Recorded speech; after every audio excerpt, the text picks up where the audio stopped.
Welcome to Pentellectual Conversations. You've just stepped into a space where the mind meets the soul. A place where poetry and conversation collab to form a silky, smooth vibe that flows like smooth jazz. Dope poetry, deep dialogue, and unapologetically real energy. So pour your favorite drink, light one up if that's your rhythm, and let the world outside melt away. So sit back, relax, and let's get into tonight's hot topic.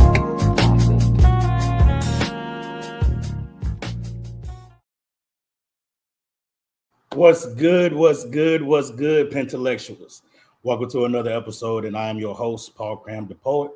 And tonight's hot topic is a voice that understands the power of words is not just as art, but as healing, activism, and legacy. Hailing all the way from Milwaukee, Wisconsin, he is a national poet, slam champion, author, mental health advocate, and motivational speaker whose work reminds us that poetry can be both a mirror and a megaphone. He is the author of powerful collections including I Cry Over Spilled Ink, Prayer, Poetry, and Affirmations, and Priceless. Each page proving the vulnerability isn't weakness, it's evidence of survival. But his work doesn't stop on the page. He is also the visionary behind the Black Noise Youth Initiative and the Black Noise College Tuition Marathon, using poetry as a tool to uplift, educate, and invest in the next generation. His voice moves audiences across stages, classrooms, and communities, speaking truth about mental health, resilience, identity, and the power of owning your own story. So tonight, we're not just talking poetry. We're talking purpose, we're talking impact, and we're definitely gonna make some noise. So Pentellectual family, please help me welcome the amazing Black Noise. What's good, Brody? What's popping, baby? What's good, man? Good to be here, man. Oh man, I've been waiting on this. For a minute. Absolutely, for sure. I was excited to come up here, man. I've been hearing a lot of good things about the show. I've been hearing a lot of good things about what you're doing over here, and your team is impeccable. You know what I mean? So, yeah, I'm always glad to be here, man. Indeed. Appreciate it. So let's go ahead and jump right into things, man. Let's start at the beginning. Yeah.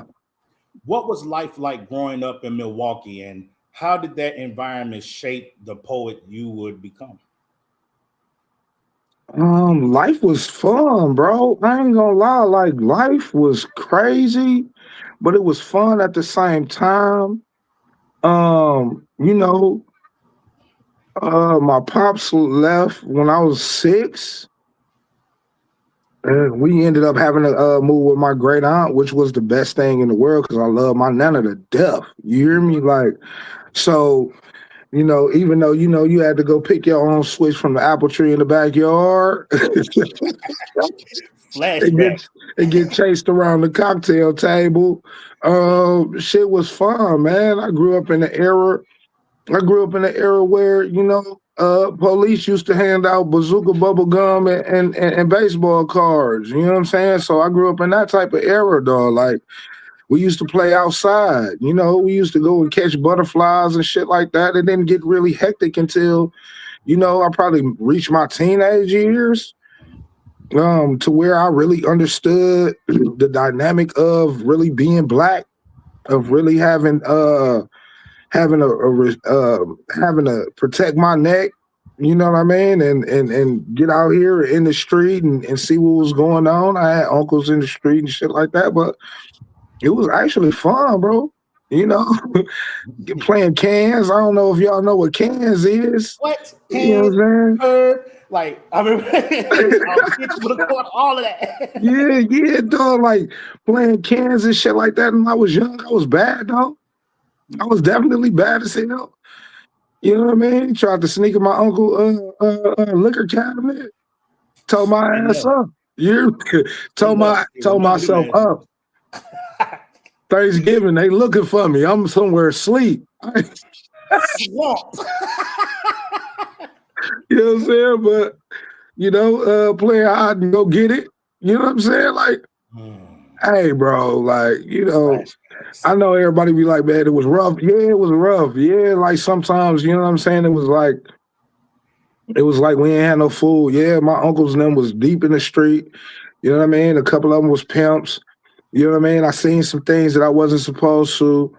But other than that, my life was a ball of fun, dog. Like, and I really appreciate how I grew up compared to how these kids got to grow up nowadays. Half of the time, they got to go from tree to tree when they riding their bike. Yeah. You know what I mean? So compared to, it was a ball. When did poetry first enter your life? You know what? I don't know. I have no fucking clue. The thing is, hey, bro, like, I know people be having them stories and, you know what I'm saying? But I don't have no story of when poetry came into my life. I just know I just used to write. I don't know whether it was poetry or not. You know what I'm saying? Until I was like maybe in my freshman year and I was doing shit that I wasn't supposed to do, but I finally had made it to school. And this pilot program was there trying to get kids to sign up or whatever. It was called Voices of Youth. And it was attached to this other conglomerate in Milwaukee, right off of Farwell, called Wisconsin Council for Children and Families. And it was a pilot program based off of that. And the coordinator for that was her name was Sarah Noble. And I know she played a big impact in me writing poetry. Because she looked at my book. I was pissed because I felt like she violated, like, you know what I mean? Like, don't be reading my shit, lady. You know what I'm saying? But she was a beautiful person. You know what I'm saying? And she was very impactful in how I kind of like started having a different experience in life other than what I just saw when I went back home, when I went to my friend's house or whatever. It was a different type of thing. And she made me, she didn't make me, but she, implored that I write a poem and I memorize it. And that was, I guess you could say that's when poetry really popped up for me. You know what I mean? But writing has always been a thing. I attribute myself more of a writer than just a poet. You know what I mean? Even though I do believe everything is poetry, no matter what type of genre you're speaking of. Everything is poetry. I feel that. Who were some of your early influences that helped shape your voice? Like, I've heard you spit, and you're a dynamic artist, bro. So, what's some of your early influences that helped shape your voice? I really started paying attention. Saul Williams, man. Then I started digging into Gil Scott, but majorly before I really like jumped out here like that was Saul, man. He was doing some phenomenal shit with words, bro. You know what I mean? And like the fact that he was in a movie and was doing it, I was like, this shit different. This ain't just rap. He's really talking about some shit. You know what I mean? His substance crazy. And then when he did Def Jam Poets, it was like, whoa, wait a minute. And he was doing that, he had that scroll and shit. And he was doing it. I was like, damn. You know what I'm saying? Like him, Black Ice. Which he one? Was definitely an influence. Which one? They got the Chicago Black Ice and the Philly Black Ice. The Philly Black Ice. Even though Chicago Black Ice has done a lot of great things for the community. With POET, with Poet, his organization over there, it stretched a long way. I actually didn't know nothing about that organization until I moved down to Dallas. And it was people rocking it, the shirts and everything down in Dallas. You know what I'm saying? So I was like, okay, you know what I mean? But it was the Philly Black Ice, just the way he had with words and, you know what I mean? How he kept it. He didn't have to be traditional with it. He didn't have to be as eloquent as a Saul. You know what I mean? So them two together is really where I kind of like wanted to be in between, you know, the styles of that, the technique, the grit, you know, and just mix those together.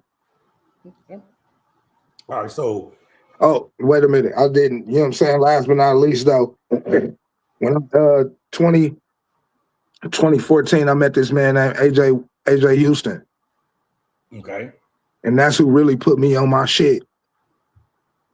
Like for real though. And that's who really like put a battery in my back, who got me to where I am right now. Like shout out AJ Houston, man. We appreciate you for that one. Yeah, for sure. Like he showed me shit you can do with poetry that nobody ever could show me. You know what I mean? And then I found out he was an honorary last poet. So I was like, oh shit. You know what I mean? I'm fucking with greatness for real. So yeah, I got some awesome influences in my life, man, that really helped me push my pen for sure. So when you first step onto stage and perform, like, do you remember the exact moment and how that felt to be on the stage for the first time? On stage for the first time is the same thing as on stage for this last time. Not in my stomach. I don't even want to be here. Every time. I don't even want to be here right now. I'm outside before I get on stage. Like, don't talk to me. I got to get it up here. I got to talk to myself. I got to go over my piece. You know what I mean? Or pieces before the feature. Shit got to add up right. I don't want nobody giving me their energy. I'm a big empath. So, like, you know what I'm saying? Yo, I can feel your energy out the gate. If you get too close to me, I know whether you sad, mad, or otherwise. I can see behind that mask for real. So, you know what I mean? I don't, you know, like, so before the stage, I don't even let nobody touch me for real. Because I don't want to transfer that energy onto myself and then take it up there on stage because I already got a knot. But the knot is beautiful. That nervousness is great. It's awesome. It means I want it. I'm hungry. You know what I'm saying? Like, I can't get enough of that knot. Like that ball, you know what I'm saying? Like, right so here. it's a beautiful thing, man. Huh? I said, it just sit right here in the middle of your stomach. Like, absolutely. But I love it though. I love it. If I ain't got that knot, I don't even care. Like, I don't even. I'm like, man, I'm just gonna go up here and do these couple pieces, man. We gonna go ahead and bounce out and go to wherever the fuck we. Yeah, man. So what you drinking next? You know what I'm saying? It's plenty of nigga conversation. There's plenty of nigga conversation going on if I ain't got that knot. You know what I mean? Yeah, that knot. I know exactly what you mean, man. Like that knot means something. Like that little nervousness means something. If I'm nervous to be in front of your microphone on your stage, like I really want to be there. Like I really want to do what I'm doing. But if I'm just up there, it's like, me go ahead and get them a real quick lip and go on about my business. Now, slam poetry is a totally different monster. Like that's a whole different monster than somebody's open mic. When did slam poetry enter the picture for you? Out the gate. Damn. Out the gate, I was tricked, bro. I wasn't tricked. Yeah, you getting in the slam tonight. I'm like, what? I wasn't, you know what I'm saying? I'm just on the open mic list. Yeah, you can go ahead and go up there. You've been practicing. And push me up on stage. And it was good in Fort Worth.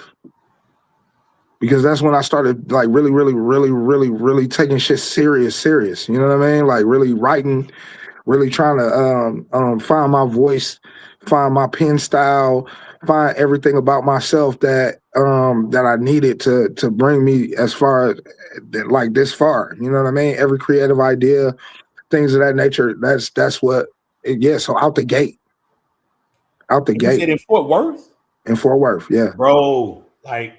Shout out to you. That DFW slam scene, like that's a monster. And for you to start off, dog. And then like my friends You know what I'm saying? And we grown now. Like, so we don't talk as often or whatever, but my friends like is some killers. Mm-hmm. Some killers.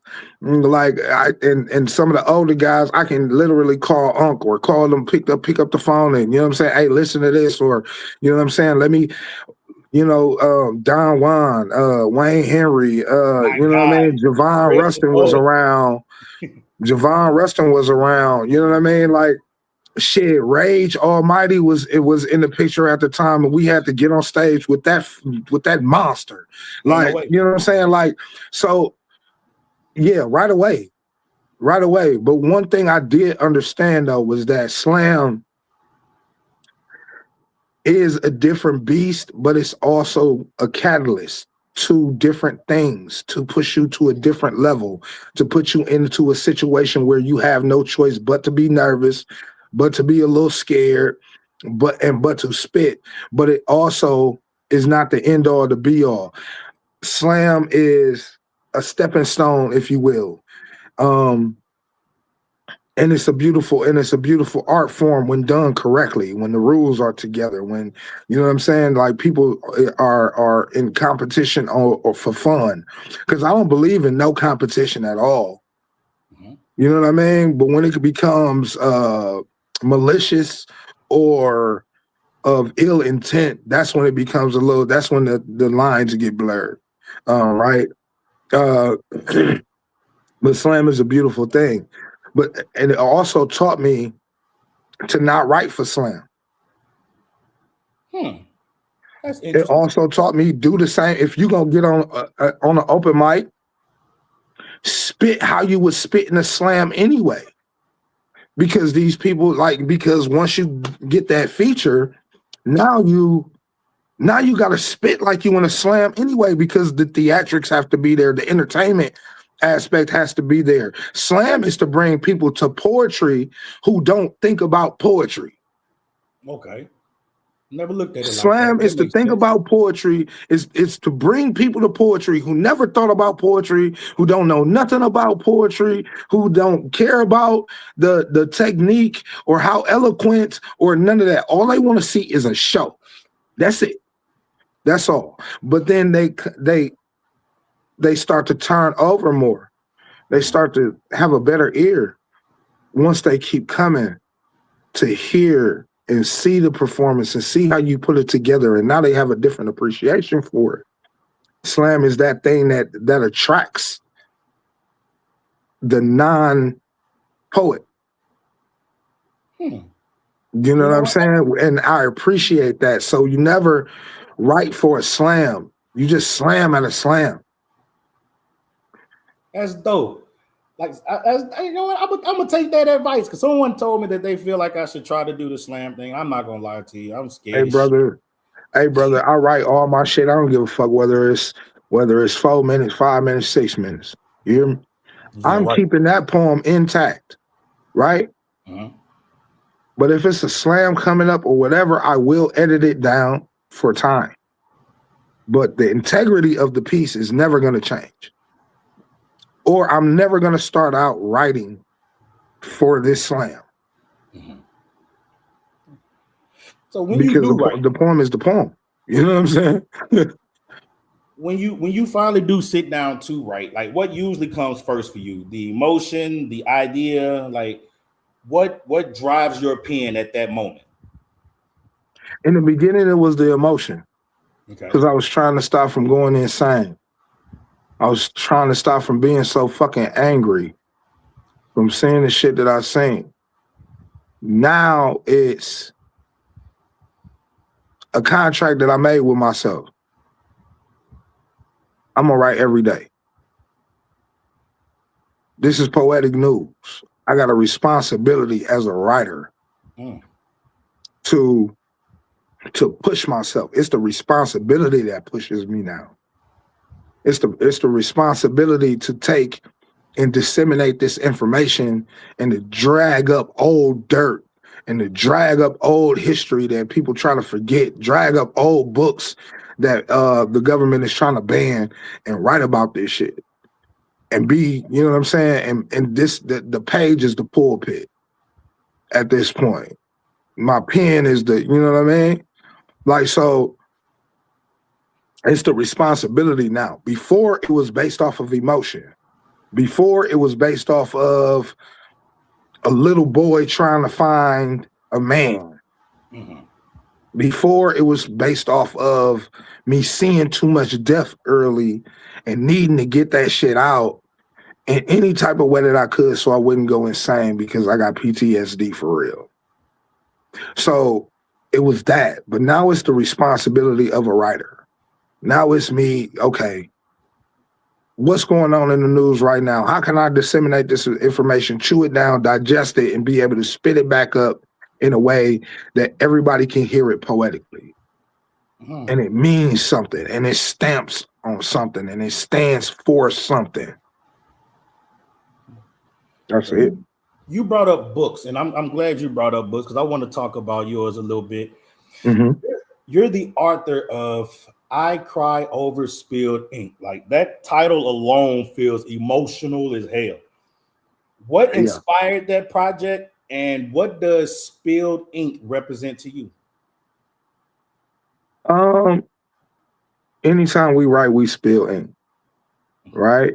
But this one, it was from tears. It was from release. I didn't start off writing this book because I wanted people to read my shit. I didn't start off writing this book because I wanted to be a New York Times bestseller.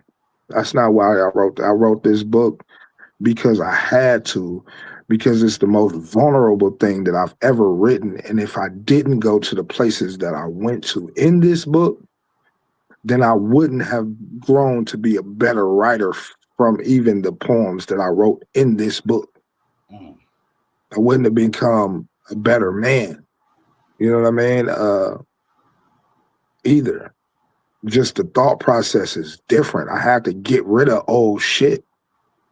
You know what I mean? I had to talk about depression. I had to talk about anxiety. I had to talk about the stigma that mental health has in the Black community. I had to talk about civil rights issues, social justice issues.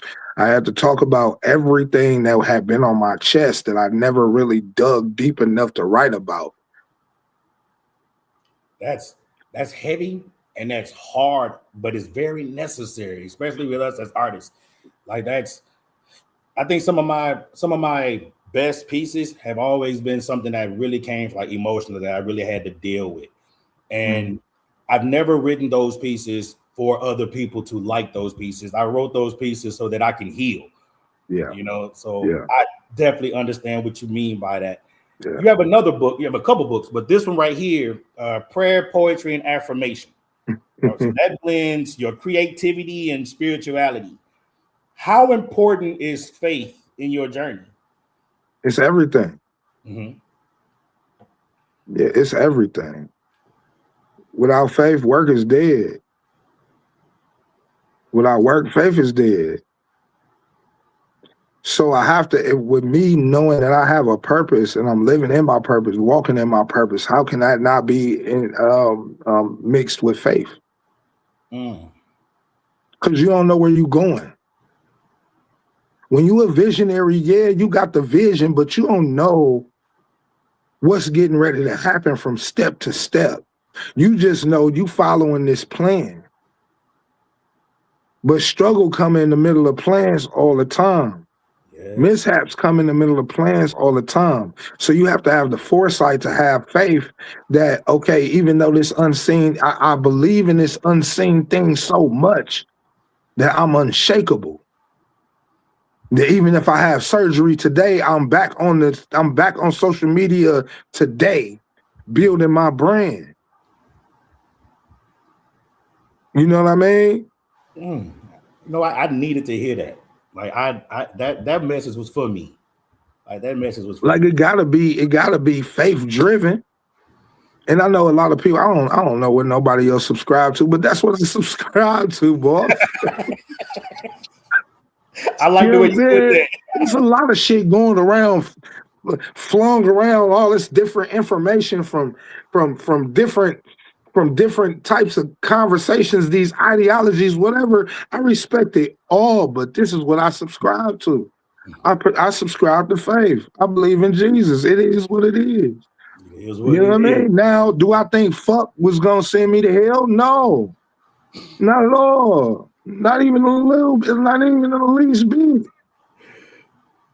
Not even in the least bit. But do I know for a fact because of what I've been through, because of what I've seen, because of what I've done?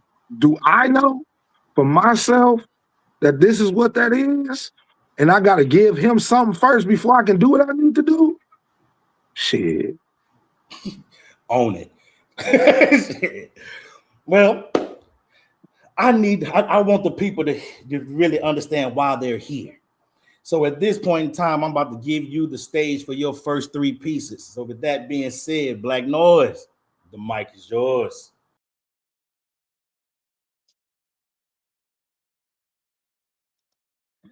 A soul snatcher's oath.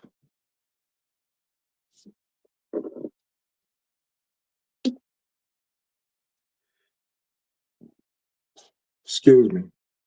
I had a good ass play earlier, which this came in the middle of. So that was nice. It was nice. I'll tell you what I had in the question section. A soul snatcher's oath. I do not write poems. I'll run raids on synapses.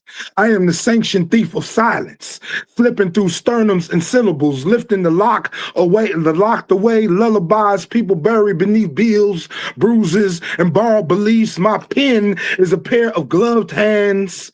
It don't shake.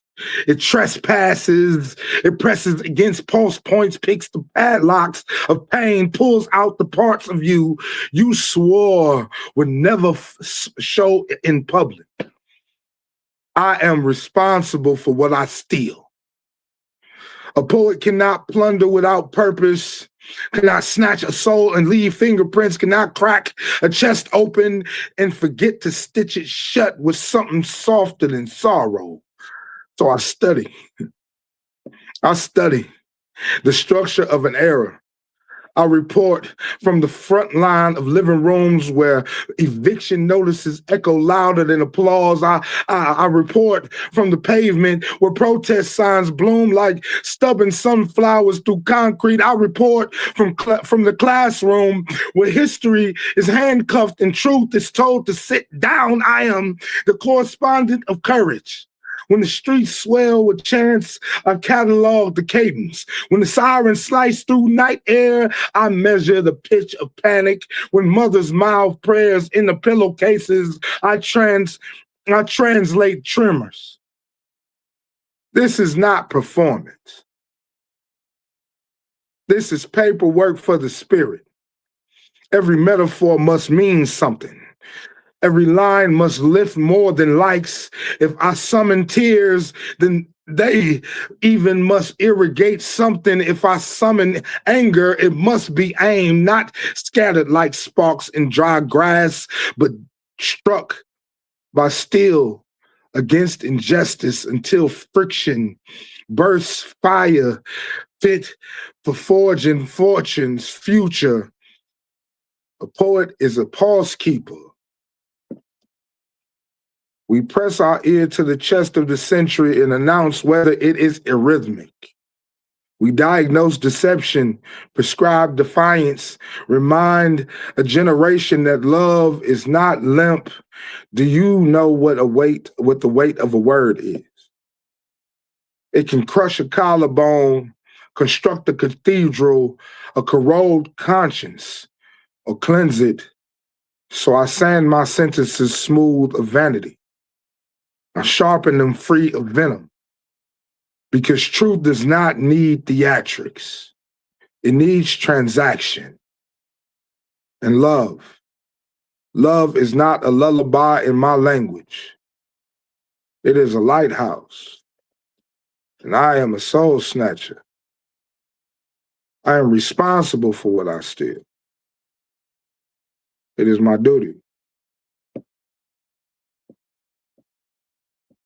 Peace. This next one, it really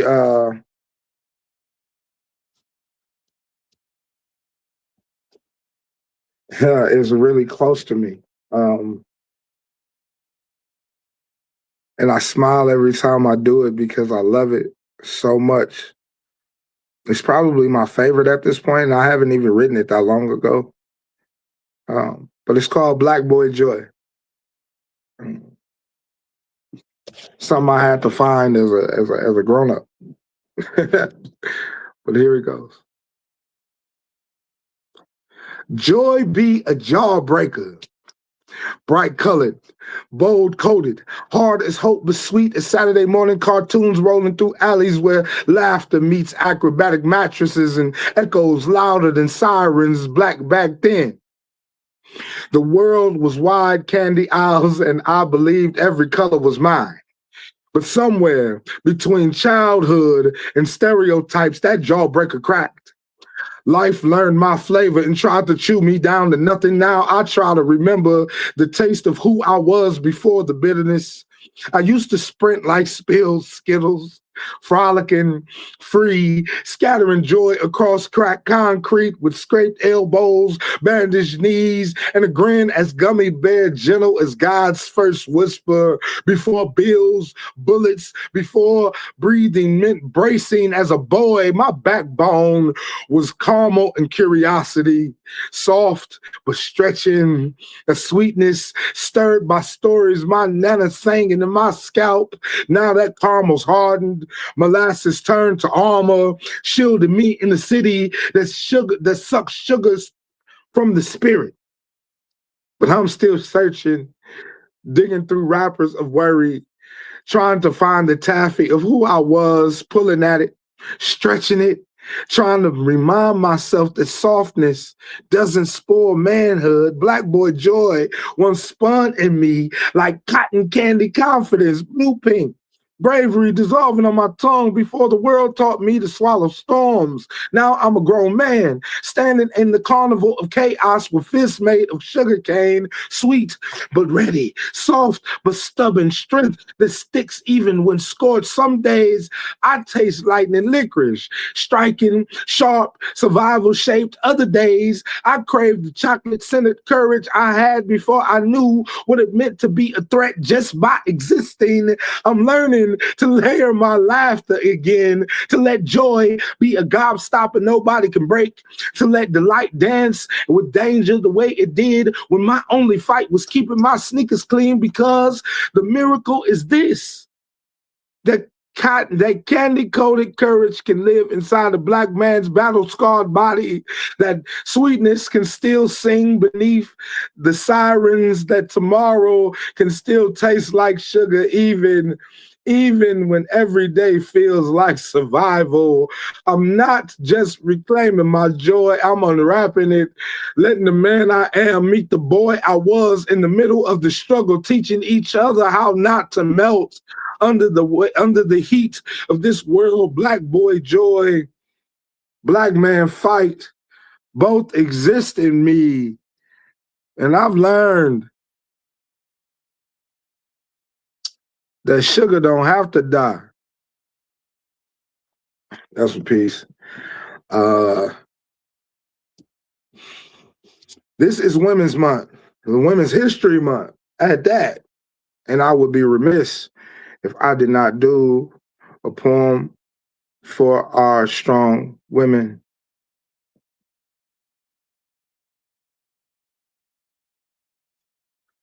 Backbone of the nation. Before America learned how to walk, she crawled across the spine of black women. Before the flag could stretch its stripes across the wind, there were hands that wrung cotton clouds into cloth, fingers that braided fields into harvest, hips that rocked the rhythm of a country not yet born. They call her backbone, but backbone is too small a word for a woman who carried a continent in the curve of her don't quit. and still found room to cradle a child, because the truth is this nation was first nursed by a breast it refused to honor. Milk of midnight mothers flowed into porcelain mouths while their own brown babies cried in the quiet corners of the cabin. History rarely writes the sound of that cry, but the walls remember. Wood remembers the rocking chair creak, the hush hush hum of a tired hymn, the taste of sorrow sweetened into lullabies. A black woman holding two babies, one born from her body and one born from the brutality of a system that believed her womb was a workforce. One child suckled survival, the other suckled stolen comforts, but both drank from the same well of womanhood, and still she stood, backbone, bent but never broken, pressed but never powdered into dust, because black women learned early that strength is not loud. Strength is the quiet architecture of endurance. It is the grandmother's kitchen where cornbread conversations stitch broken spirits back together. It is the mother who makes miracles out of minimum wage and midnight prayers. It is the auntie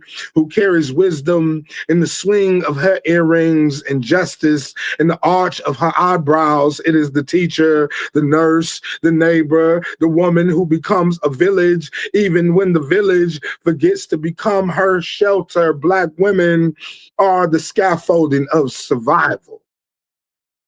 They are the spine in the story, the hinge in the history, the marrow in the movement, from plantations to protests, from kitchens to courtrooms, from the humming hush of church pews to the thunder of marching feet. They have held this country upright while it pretended it could stand alone. Backbone, not just black woman, not a big enough word for a black woman, but still our backbone. Peace. Woo! Bro, before America learned to walk, it crawled on the spine of black women. Man, if that ain't a ball, if that ain't some dope ass shit, Appreciate it. man. Indeed. All right. So that is the first half of the show, man. Hell of a set. Right now, we getting ready to go pay some bills real quick and get to our sponsors and then get to the music guest tonight. So, of course, everybody, Pentellectuals, y'all know what it is. Our sponsors for the evening, our permanent sponsors, you have me, you have Nice, you have Desi Beats, who is actually in the building. Everybody shout out to Desi Beats and TNT Business Consulting. If you need a website and you want to be on the show and you need a website promotion, make sure you contact TNT Consulting. Also, we have Black on Black Rhyme, Step 2, the Mic Poetry Troupe out of Mobile, Alabama. You can use that QR code or hit that link or below it to get all information for Step to the Mic Poetry Troupe out of Mobile, Alabama. Black on Black Rhyme featuring Step to the Mic Poetry Troupe have their 10-year anniversary celebration coming up March 14th, 2026 in Mobile, Alabama. So y'all hit that link that you just seen, that QR code, and get more information on that. Naughty, Not Nice erotic poetry show featuring our very own Yoshi the Dragon. That's going to be on March 14th. And I don't see where is it. I forgot. I don't see. Yoshi gonna cuss me out. Well, March 14th for reservation. There's a phone number right there. Make sure y'all hit that number or hit that QR code, and you can get more information on the show. Go out and support Yoshi. And you already know what it is. The party always starts on Tuesday, but it ends on Wednesday at the corner. Poppy's Poetry Corner Season 4, Unapologetically Her. So you already know what it is, man. 7 p.m. Central, 8 p.m. Eastern, right here on YouTube. And y'all go ahead, meet me at the corner tomorrow. Now, if you would like to be a guest on Pentellectual Conversations, if you would like to have your music featured here on Pentellectual Conversations, or if you would like to get some merch, some Pentellectual Conversation merch, whether it's a t-shirt, hoodie, coffee mug, please use that QR code right there, or use the scrolling Linktree link at the bottom. If you would like to donate to Pentellectual Conversation, the Cash App is floating right now, because Pentellectual Conversation is not just a show, it is a movement, and movements need to be financed. So there is no donation too small or too big. They will all be accepted with nothing but love. Now, it's time to get to our music for the evening. Tonight, we have two artists who are basically family due to one of our sponsors with Desi Beats. They representing Desi Beats real hard. We have Key and Micah in control with the song With the Click. Let's get it. Bitches up in the party when we in the fuck, so you know that I'm rocking the stick. I got my life and right with me, I step with my brothers, you know that I move the click. I put a bounty on top of his head, I don't get my hands dirty, got partners who will. If you see Mike get behind him, I don't gotta say it, they know what it already is. You know that you know that I move the click. You know that you know that I move the click. You know that you know that I move the click. You know that you know that I know what it is. Hold on, look, I move silent. This piece just me and the pilot. Got no mileage, cut up the line. HSC twin, I'm solid. Hard as a rock. You should cut up about paper, I get it up. I am what they not. They wish they could beat me like Miley, I'm getting to the top. I can sing in this bitch like, hold on. Hold on, wait, but this eyes, I got reasonable frozen. Like Mrs. Incredible, bend it over, let me see what you take. I am another fucking god in the middle. The total disciple standing right here, we planning on up in the holy straight. Please don't test it, it could get domestic. And that's just between your mother and brother, could get filled up with plastic. Bitch, my moves are drastic. Step on shit, you're razzing.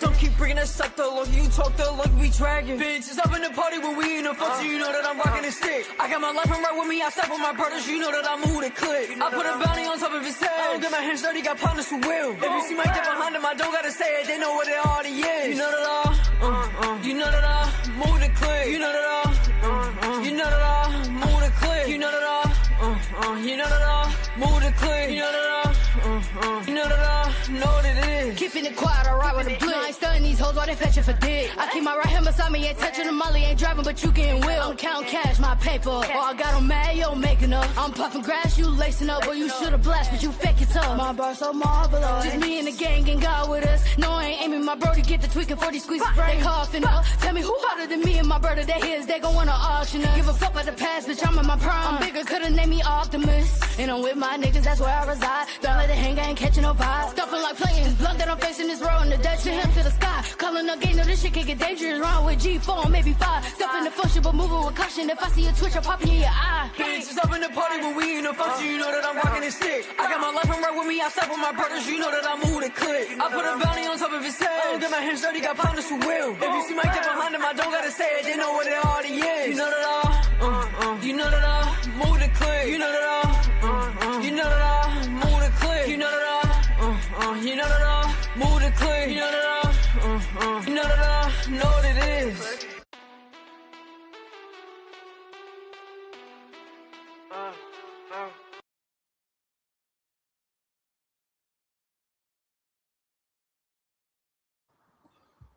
All right, that was Key and Micah in control with the click. I think we lost our guest for a second. That's all right, though. We're going to bring him right back up in just a moment. That track right there was produced by Desi Beats, man. So if y'all want to hit him up, please hit him up for all your recording and studio and track needs. So while we're waiting on our guest to pop back in, there he go. There he go. All right, let's go ahead and keep this interview going on. What's poppin', Brody? Whoa. What's good? Glad you're back, man. Glad you're back. All right. So let's hop right back into it, man. We're going to talk about the name Black Noise. Like, what does the name Black Noise mean? It's a play on words. The real definition is silence. But there's a frequency inside of silence. Nothing is ever really quiet. So I'm that voice in your head, consciousness. I never thought about that. There's actually noise in silence. There's a frequency in silence. That's dope. When did the vision for Black Noise first come to you? Um, I don't know. They were calling me Priceless Black for a while in Dallas. That was my name for a long time. And then just one day it switched. I guess I was doing some research for a poem, and I was like, "That's it. That's it. That's it right there." But I had to get it stamped first, so I went to my mentor. You know what I mean? And I was talking to him about it, and before I even said anything else, he was like, "That's it." I didn't say, "Hey, I want to name myself this." He was like, "Yeah, that's it." He was like, "That's it. That's what you should do." I'm like, "Damn, this is like some Jedi mind trick type shit." It's a confirmation for your ass, ain't it? It's confirmation for your ass right there, dog. I was like, "Oh, okay, cool." You know. So tell us a little bit about the Black Noise Youth Initiative. Oh man, that is probably the greatest thing that I have come up with that I've been blessed with. Because don't nothing come from me, you know. But Black Noise Youth Initiative is a SEL program, social and emotional learning program that I built the curriculum for. That I use in NPS in the NPS school system. I'm trying to push it out even more to get past all of these not like us companies who are misappropriating the funds within our public school systems around the country, being as though they're the better part of the reason why 75% of our children in the country can't read. But more about Black Noise Youth Initiative. It is to build the confidence of our children. You know, it's anti-bullying. It's it's literature. It's getting them to understand that reading is going to be a part of their every single day life. And that is very important. Getting them to understand that communication can be healthy. It doesn't have to be violent. It doesn't have to be overblown. Once you help a child build confidence, you will see the behavior change. You will see the bullying stop. You will see better scores in their math, better scores in STEM. You know what I mean? And things of that nature. I actually use some STEM within the program as well, not just poetry, to bring about change. For example, I make catapults with the kids.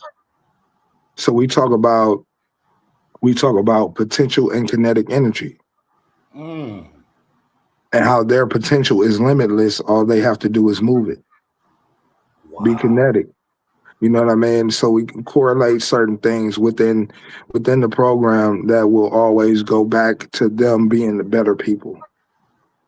Understanding that they have the power from the jump, that they are blessed from the jump, that they deserve love from the jump out the gate. They don't need to do anything to be loved. They don't need to do anything to be listened to, because they are people too. And just because you never know what type of environment a child comes from when they come to school. You don't know whether or not they ate.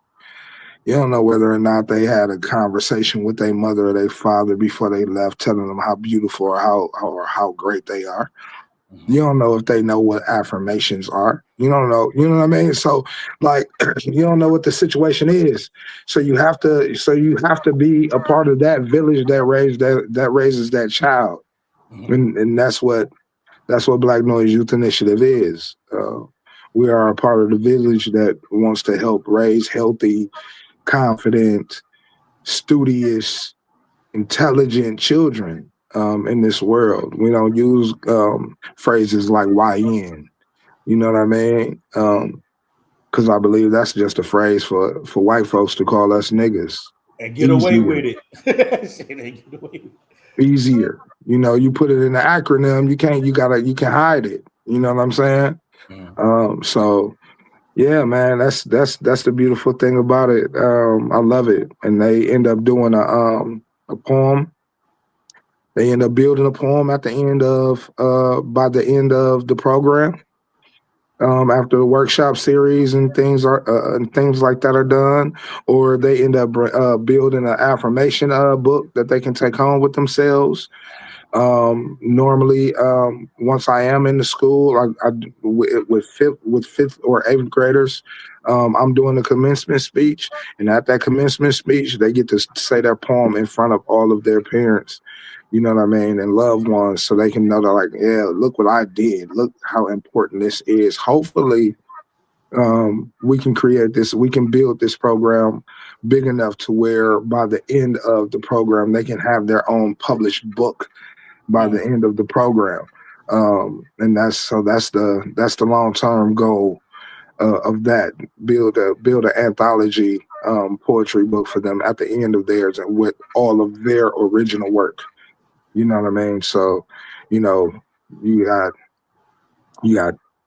10, 12, 11, 12, 13, 14-year-olds that can say, hey, mom, I'm a published author. You know what I mean? So that's the goal for the end of this. For sure. That's dope as hell. You have something else you do with the community and with children, which I'm definitely need to know about. Tell us more about the Black Noise College Tuition Marathon and what impact has it had so far? Oh man, so it actually started out with my daughter. She was going to, so we live in Milwaukee. She wanted to go to Fisk in Nashville really, really bad, HBCU. And her grades were good enough. She got in, but she needed some funding or what have you. We thought that we had got everything wrapped up. By the time we got her there to drop her off, they said, hey, by next Monday, we need $5,000. Yeah, for room and board for the dorm. And I said, well, why wasn't this discussed? This is not in the paperwork. This is that and the third. But at the end of the day, policy is policy, right? So I hit up Angel Kim and Shocky G and AJ Houston and a few other poets. And we got together and I told them my plan. And me and AJ, we ran it. And we made enough money to get her into her seat, keep her in her dorm. The next year, there was a kid named T.Y., and he actually suffered from a rare bone cancer. And through speaking with his mother and learning about his grades and learning about the type of fight that this young man had, it was a no-brainer for me. And we did another poetry marathon for him. Our poetry marathons last for 48 hours off and on because of the time limits that Instagram has. So everything is live. All the videos are up, but like it had to be multiple videos. Yeah. Hopefully we can come up with a better way to do it. I've been looking into redoing it again. I haven't done it for I was on tour in 24, so I couldn't do it. And in 25, I ended up getting injured. So it wasn't able to get done. But hopefully this year or the next year, it will start back up and won't quit. I'm looking to do it twice a year.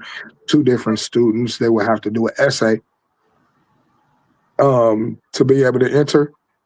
2 students will get picked from those essays or from those poems, and we'll do the marathon for them there. So we'll definitely be looking for sponsorship and different grants and things of that nature. I just want to make sure that the paperwork is right and that we help as much as we possibly can, because I know I'm not the only parent that wants their child to go to school and would do anything for them to go to school. And even if it's only $1,000, you know what I mean? That rack is Helps. needed. I know for sure. That Because helps. I sure needed it. You hear me? I was on my ass, son. So yeah, man, like, you know, just putting things into perspective and getting things done. Yeah. So mental health, something that I'm really passionate about, especially being a Black man who grew up with the stigmata that we don't go looking for help, we don't cry, we don't do all of that shit. You know, and we internalize so much, and then people wonder why we're stereotypically violent or rageful and all of that. So, with you being a mental health advocate, tell the Pentellectual family, why is that work so important to you? Well, that work is important because I'm a Black man in a fucked up ass society in a country that don't like me, and I look like this, and they don't understand that it comes with mental health issues. Bottom line, and we've always been told that you soft if you cry, you soft if you go sit on somebody's couch, you soft of this, you soft of that, and it's really the stigma in our community that I fight against.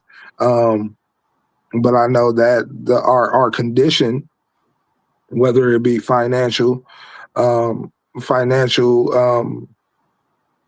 physical, drug induced, alcohol induced,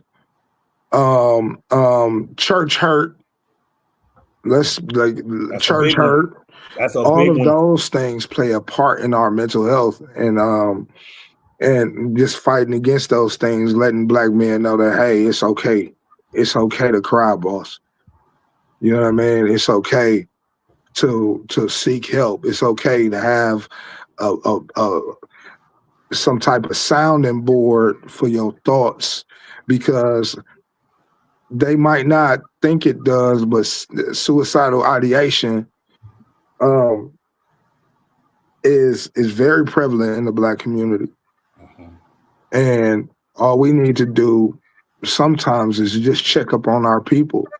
Let them know that it's okay. You can cry on my shoulder. Let them know it's okay. Let's go find you a therapist, boss. Because we not therapists either. All of this trying to fix other people's problem shit can also play a big part in them not getting the help that they need. Yep. So at the end of the day, like, hey man, if your people coming to you and they coming to you with shit that's just way too heavy, you not a therapist. Tell them to go get some help. Tell them to go get some help. And that's why it's important, man. You know, we live in America, dog. And that's just what that is, boss. We see everything. People not supposed to see dead people, boss, unless it's natural. Yeah. Let's just say that shit. Like, a lot of us see dead bodies way too soon. You realize Boys in the Hood, Chris, he was fucked up. To be comfortable. Hey, y'all ever seen a dead body? Little Chris was fucked up. Damn. I have one more question before I let you blaze this stage one more time. If someone hears your story tonight and walks away with one lesson, what do you hope that lesson is? Hopefully, is follow your purpose, regardless of whatever. Do what you love and follow your purpose, regardless of whatever. Obey your purpose. That's a good one. If you get anything from this, listen to this. And I want you to think about this. If not obedient to your purpose, you make an idol of your fears. Say it one more time. I like that. Say it one more time. If not obedient to your purpose, you make an idol of your fears. Damn. With that being said, Black Noise, once again, the mic is yours.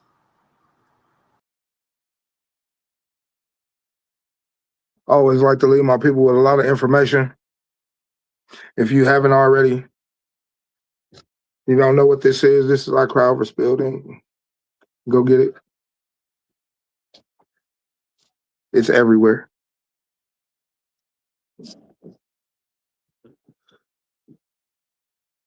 American Picnic.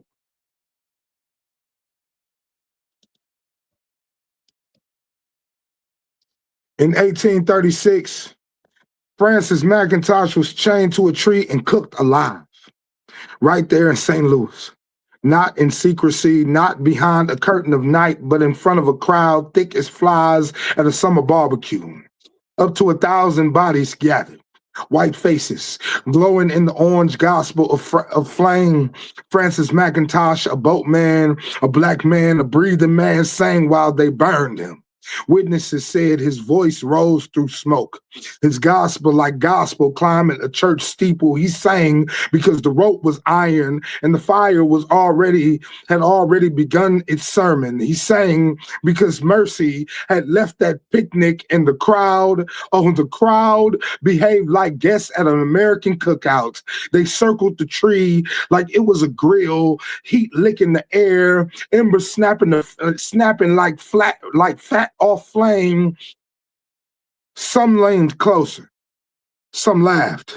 Some watched the body of Francis McIntosh twist in the smoke, the way ribs curl when the fire gets hungry. America loves a cookout. Back then, the menu was simple. Black bodies, slow roasted over rumors and rage. They seasoned the spectacle with shouting, turned the spit of hatred until flesh fell quiet. And when the fire cooled, they didn't go home empty-handed, no.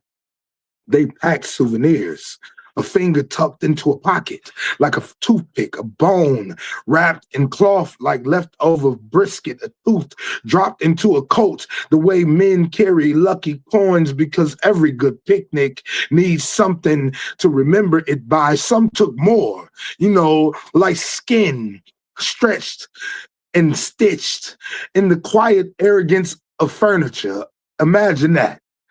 A black man's back reborn as a seat cushion, a human hide hugging the frame of a rocking chair. Imagine sipping lemonade while history creaks beneath your spine. America called it craftsmanship, called it heritage, called it a Sunday afternoon, but listen, the grill never closed. They just moved the picnic. Now the crowd gathers in living rooms, faces blue lit by phone screens. Now the flames come from squad cars and street corners. Now the smoke rises from breath stolen in broad daylight, from bullets that bloom in backs like sudden fireworks. And again, there are witnesses, a circle of bodies holding cameras the way crowds once held forks. The footage travels faster than smoke. A man pinned to the pavement calling out for his mama, a body crumpling under gunfire while neighbors scream through apartment windows, a life draining into concrete while sirens sing the same old hymn. Still a spectacle, still a crowd, still a nation chewing quietly while another black man becomes the main course. And the souvenirs, they still collect them. A viral clip, a trending tag, a courtroom shrub, digital keepsakes from another American picnic.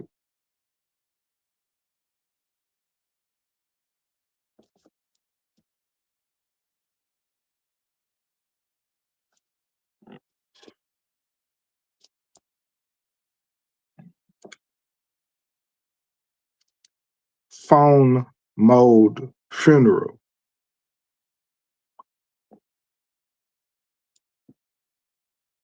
My grief now fits in the narrow coffin of a screen. Vertical sorrow, iPhone mode mourning, 2 days straight I've been crying over pixels that learn how to bleed because death don't knock on doors no more. It uploads.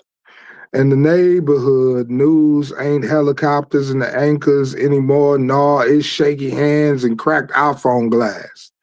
Holding the last breath of somebody's baby. Hood news reports be coming with sirens in the background and somebody yelling, hey, turn that camera off. But the camera don't listen because the algorithm got a taste for funeral. And the internet eats grief like it's sunflower seeds on a summer stoop. Click, scroll, another body click, scroll, another mother about to learn how to scream. 2 days straight, I watched death perform live in portrait mode. Like tragedy got a social media manager, like pain got a publicist, like the afterlife signed a contract with viral content, and somewhere a boy is dying twice. One on the pavement, and once again every time somebody presses play, because the timeline don't remind trauma, it loops it over and over and over, like the devil discovered how to live stream. I swear the phone gets heavier every time the body hits the ground, like gravity knows when a soul can just left the neighborhood. And I keep asking myself, when did the world decide that the first thing to do when death shows up is film it? Not pray, not help, not cover the body, just hold on. Let me get this. Like empathy got replaced with evidence, like compassion lost a fight to the comment section. 2 days straight, I cried. Because the screen kept reminding me how close we live to the edge of somebody else's tragedy. And the scariest part is tomorrow, another video is already waiting to be born. Another name, another street corner, candlelight visual, hashtag mother learning the language of loss. All in the phone mode, portrait shaped, pain. Because death done figured out how to go viral.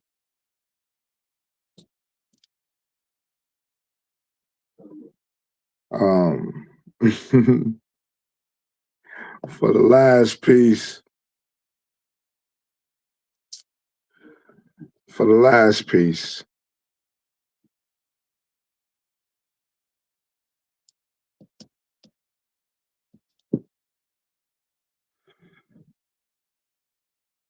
I say, how much blood gotta dance before you call it art? Or before we say entertainment don't truth the way it should? I guess the sound of Tay's skin don't feed your dopamine enough. Like me having slick shit to say about my pen don't start a revolution. Like this black talk ain't ebonic enough, don't feed your giggle. Like the melodic lines you so fond of got your legs rubbing together too loud to hear this real shit. I forgot. You like a little smile and penetration with your oppression. A little spoonful of cliche with your demise. Are you not entertained? When I juggle grief like glow sticks, crack ribs of rhetoric for a rim shot, tap dance on trigger warnings till the floorboards bruise.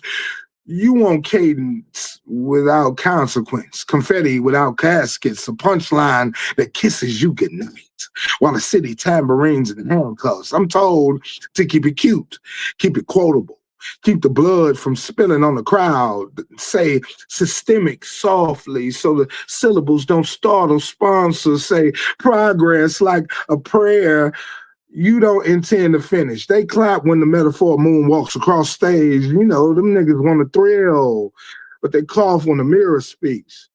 I serve satire sauteed in silence, no salt for sirens, no pepper for please, ask to rhyme chains and the charms, make the noose a necklace, flirt with facts until truth blushes and backs away. Are you not entertained? You know they love black pain when it purrs. Hate it when the name's named, so I sharpen consonants on the curb, like let alliteration lick the blade. Polite palms preferred performance, not postmortems. They want my mouth to make magic, not maps.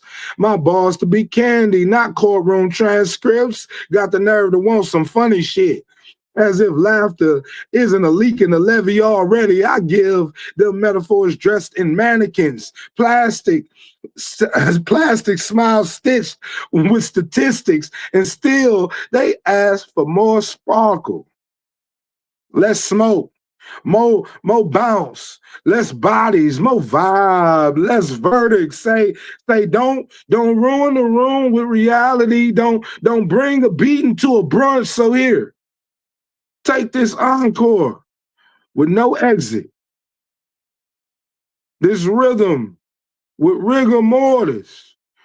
This silence that doesn't bow with the lights dim and the claps thin. Just the echo of a crowd chewing sugar and shit while the fire alarm keeps screaming. This ain't a mic drop. It's a body still warm on stage. Step around it if you need to go home.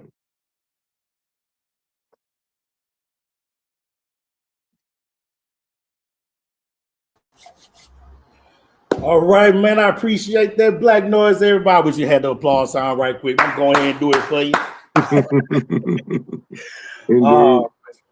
So before I let you go, man, real quick, it's a couple things we need to do. You got something coming up, and I would like for you to talk about it. It's you have a slam of some sort. So tell us about what's going on. Oh no, it's not a slam. It's actually a feature. I'm going down to Nashville. I'll be down there for a few days. We're gonna do another photo shoot. And we got a feature. It's gonna be amazing. I got a bass player and a sax player who gonna be rocking out with me. You know what I mean? And it's just gonna be a whole movie. The set is gonna be crazy, and I just can't wait. I can't wait, man. It's gonna be dope. It's gonna be super fire. It's gonna be at Island Vibes on Antioch Pike in Nashville. You know what I mean? The host is Frizzy Sykes. You know what I mean? Frizzy Frizz from the Poets Playground. If you don't know him, you need to tap in with him immediately. That's my brother. I love him. He always shows love, always shows opportunity. You know what I mean? For people who really about this shit, who really love this shit. You know what I mean? It's a big difference. But you know, come on through if y'all in the Nashville area. And that's going to be on the 24th of April. That's what I see. 24th of April, absolutely, yes. All right, so those of y'all in that Nashville area and those who like to travel, make sure y'all get out and support Black Noise out there in Nashville on April 24th.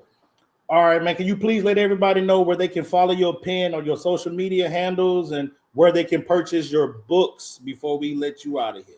Absolutely. Y'all can hit my TikTok. Let's go ahead and have some fun. Go live a few times. I'm around there everywhere. I'm really new to it though, you know, so bear with me. I'm not a TikToker as of yet, but you know, you can go to Black Noise _poetry on TikTok or blacknoise.poetry on Instagram, blacknoisepoetry.com to get the book, or just go ahead and DM me so I ain't got to split nothing with nobody and you can get a signed copy. You feel me? Our crowd was building.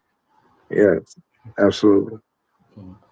Well, on behalf of Pentellectual Conversations, man, I want to say thank you for finding time out of your busy schedule to come up here and be the hot topic for us tonight. It was a dope-ass interview with a dope-ass set, man. You are definitely a poet that I'm glad I connect with, man. You're an amazing individual, bro.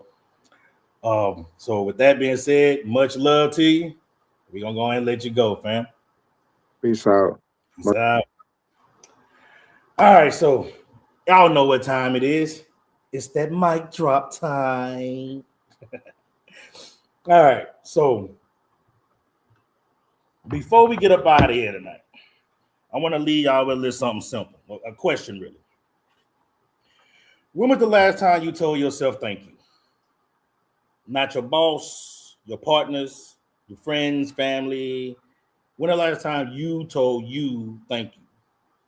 Because a lot of us spend our whole lives thanking everybody else and forget to acknowledge the person who carried the heaviest load, you. You made it through days without applause. You fought battles nobody ever knew you were in. You healed from wounds people never saw bleeding.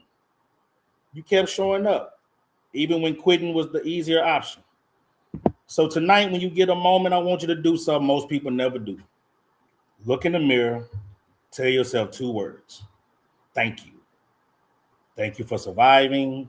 Thank you for growing. Thank you for becoming someone your younger self needed.